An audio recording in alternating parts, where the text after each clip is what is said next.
Grand in add কর্মী এবং শিক্ষকদের বকেয়া ডিএ নিয়ে গুরুত্বপূর্ণ আপডেট। 4 কিস্তিতে কি টাকা মিটবে সকলের? জানুন বিস্তারিত তথ্য।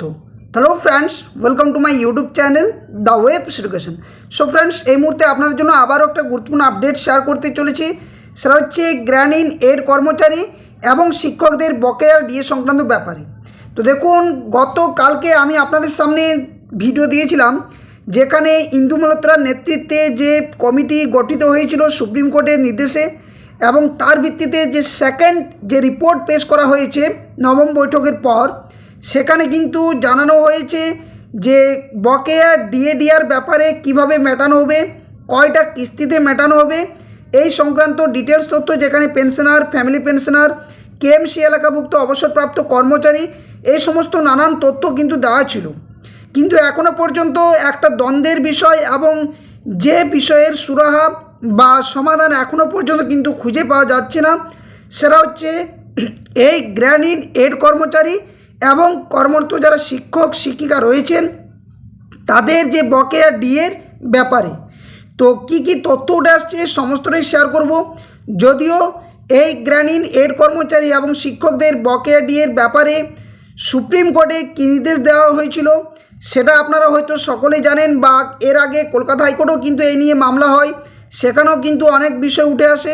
তবে এখনও পর্যন্ত এই সমস্ত কর্মচারীদের ব্যাপারে সরকারের কাছে নানানভাবে কিন্তু বিভিন্ন শিক্ষক সংগঠন যেটা রয়েছে আপনাদের, ওনারা কিন্তু বারংবার জানিয়েছেন, এবং তারই মধ্যে এখনও যে ধোঁয়াশা সেটা কিন্তু রয়ে গেছে।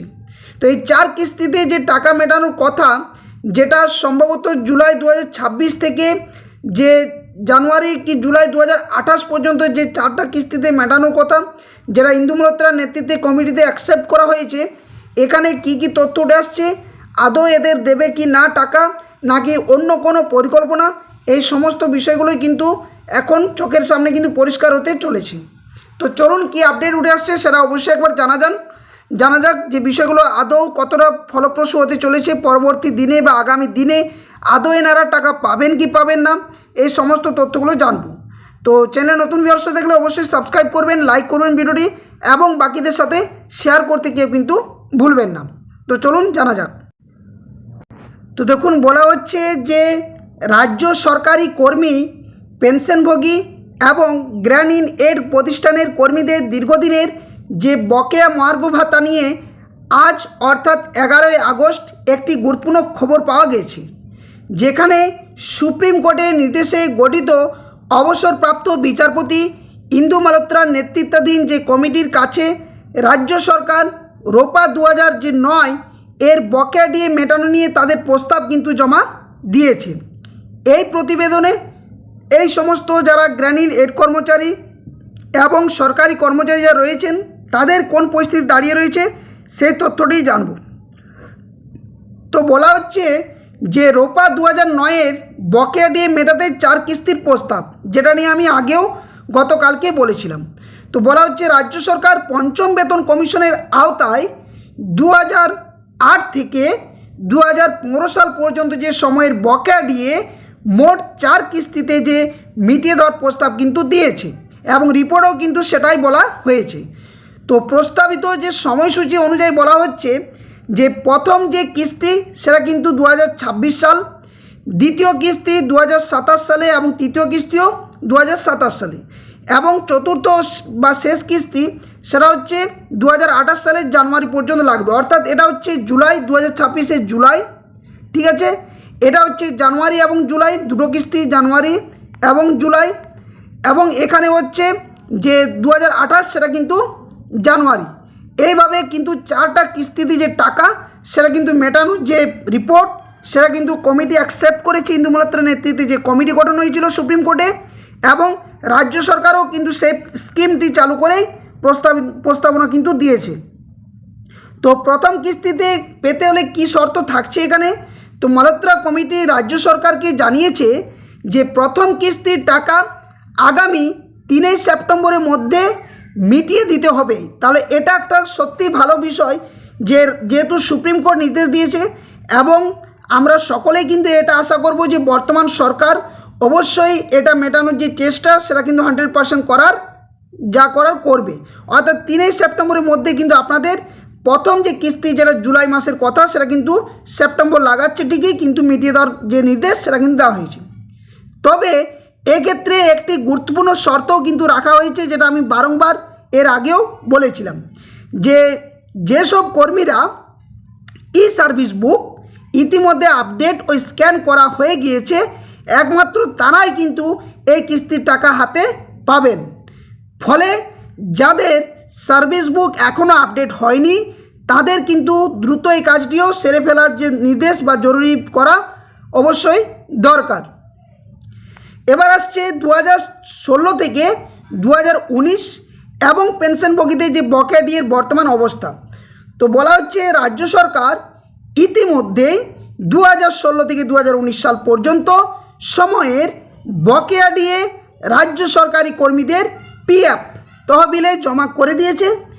আর শুধুমাত্র যারা গ্রুপ ডি কর্মীদের ক্ষেত্রে সরাসরি স্যালারি অ্যাকাউন্টে টাকা পাঠানো হয়েছে, এটা কিন্তু বলা হচ্ছে। জানি না কারা টাকা পেয়েছেন, অবশ্যই জানাবেন। যারা পাননি আপনাদের যে কমিটি বিভিন্ন যে সংগঠন রয়েছেন তাদের সাথে অবশ্যই যোগাযোগে থাকুন এবং রাজ্য সরকারের কাছে অবশ্যই সেই বিষয়গুলি তুলে ধরার চেষ্টা করুন, কারণ এটাতে আপনাদেরও কিন্তু সক্রিয় অংশগ্রহণ ভূমিকা কিন্তু থাকবে।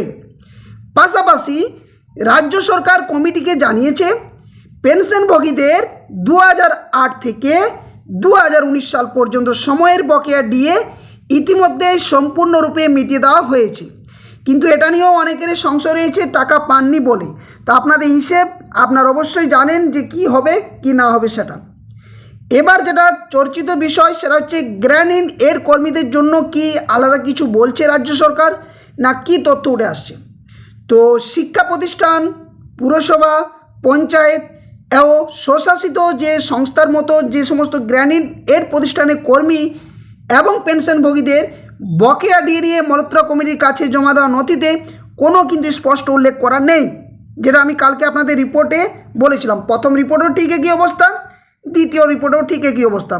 যদিও সংগঠনগুলির তরফ থেকে বারংবার কিন্তু জানানো হয়েছে রাজ্য সরকারকে যে এই যে শিক্ষা প্রতিষ্ঠান, পুরসভা, পঞ্চায়েত, স্বশাসিত সংস্থার যে সমস্ত কর্মচারী গ্র্যান্ড এড কর্মচারী বা পেনশনভোগী যারা রয়েছেন তাদের ব্যাপারে ভাবা উচিত, বা তাদের বিষয়গুলোও কিন্তু দেখিয়ে তাদের যে বকেয়া পাওনা সেটা কিন্তু মিটিয়ে দেওয়ার ব্যবস্থা করা উচিত। উল্লেখযোগ্য বিষয় হলো যে গত জুলাই মাসে রাজ্য সরকার সুপ্রিম কোর্টকে লিখিতভাবে জানিয়েছিল যে গ্র্যান্ড এড প্রতিষ্ঠানগুলির বকেয়া ডিএ সরাসরি এই মামলার আওতায় কিন্তু পড়ে না। এটা কিন্তু একটা ভাইটাল বিষয়। তা সত্ত্বেও রাজ্য সরকার জানিয়েছে যে তারা এই অনুদানপ্রাপ্ত প্রতিষ্ঠানের কর্মীদেরও বকেয়া ডিএ মেটাতে ইচ্ছুক, যা লক্ষাধিক গ্র্যান্ড এড কর্মী এবং শিক্ষকদের জন্য কিন্তু একটা যে স্বস্তির বার্তা সেটা কিন্তু বলা হচ্ছে। তবে অফিসিয়ালিভাবে বলে রাখি প্রথমেই আপনাদের, যে অনেকেই বলবেন যে অফিসিয়ালি কোনো আপডেট, তো দেখুন এখনও পর্যন্ত অফিসিয়ালি কোনো আপডেট নেই। মৌখিকভাবে রাজ্য সরকার কিন্তু যে কেসগুলো পেন্ডিং ছিল ডিএ সংক্রান্ত মামলার ব্যাপারে সেখানে অবশ্যই বর্তমান রাজ্য সরকার একটা কিছু না কিছু হস্তক্ষেপ করেছে। তো সেখানে মৌখিকভাবে জানানো হয়েছে যে এর আগের যে মামলাগুলোর ক্ষেত্রে কিন্তু কোনোভাবেই এই গ্র্যান্ড এড প্রতিষ্ঠানের কর্মচারীদের বকেয়া ডিএ সংক্রান্ত যে বিষয় সেগুলো কিন্তু জড়িত ছিল না বা আওতায় পড়ে না। ফলে রাজ্য সরকার তা সত্ত্বেও কিন্তু জানিয়েছে যে মৌখিকভাবে বলে রাখি যে বকেয়া ডিএ মেটাতে এদেরও কিন্তু প্রস্তুত রয়েছে।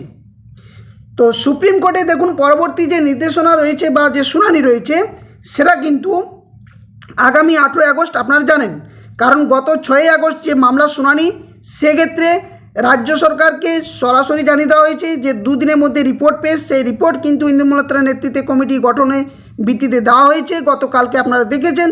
এরপর যে শুনানি 18 আগস্ট সেখানেও কিন্তু এই গ্র্যান্ড এড প্রতিষ্ঠানের কর্মচারীদের জন্য একটা ভালো কিছু বা যাই হোক শুনানির ভিত্তিতে কিছু একটা আলোচনা হবে। কারণ বলে রাখি একটাই, যে বিচারপতি সঞ্জয় করল মহাশয় স্যার তিনি কিন্তু এই আগস্ট মাসেই অবসর নিতে চলেছেন বলে একটা খবর পাওয়া যাচ্ছে। যদিও এটা অফিসিয়ালিভাবে জানা নেই আমার কাছেও।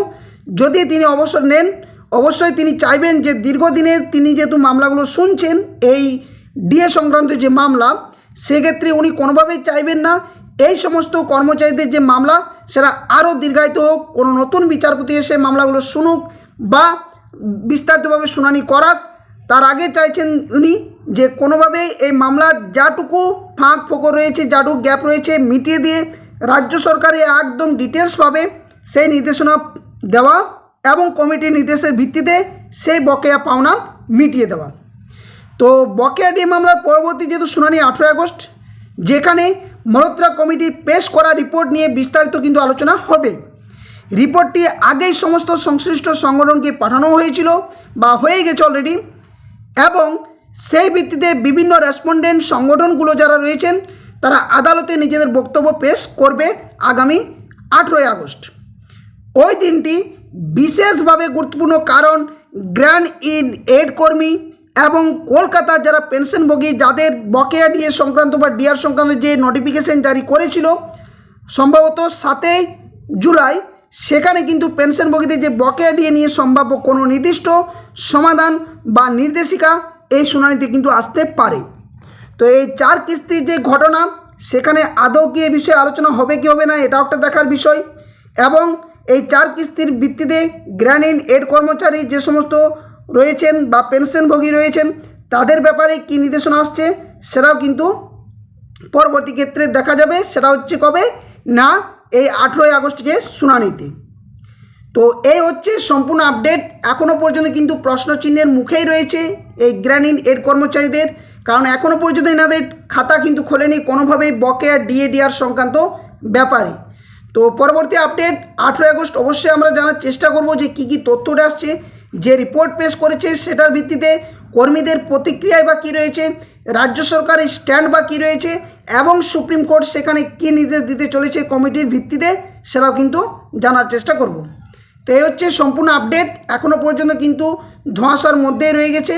তো যদি কোনো আপডেট আসে এই সংক্রান্ত ব্যাপারে অবশ্যই আপনার সামনে যথাসময়ে তুলে ধরার চেষ্টা করা হবে। তো ভিডিওটি ভালো লাগলে অবশ্যই ভিডিওটি লাইক করবেন, বাকিদের সাথে শেয়ার করবেন। আর যারা চ্যানেলে নতুন ভিউয়ার্স হয়েছেন সকলকেই বলবো যে চ্যানেলটি সাবস্ক্রাইব করে পাশে থাকা বেল নোটিফিকেশন করবেন। সঠিক আপডেট যাটুকু থাকবে বিভ্রান্ত না করে সঠিক দেওয়ারই চেষ্টা করা হবে।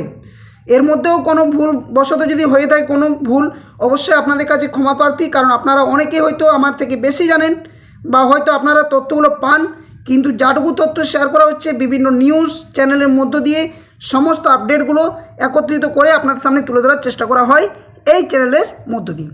তো ধন্যবাদ, জয় হিন্দ। আবার কোনো একটা নতুন আপডেট নিয়ে আপনাদের সামনে হাজির হবো। ততক্ষণের জন্য সকলে সুস্থ থাকুন, ভালো থাকুন। আশা করছি আপনাদের পাওনা আপনারা অবশ্যই পাবেন।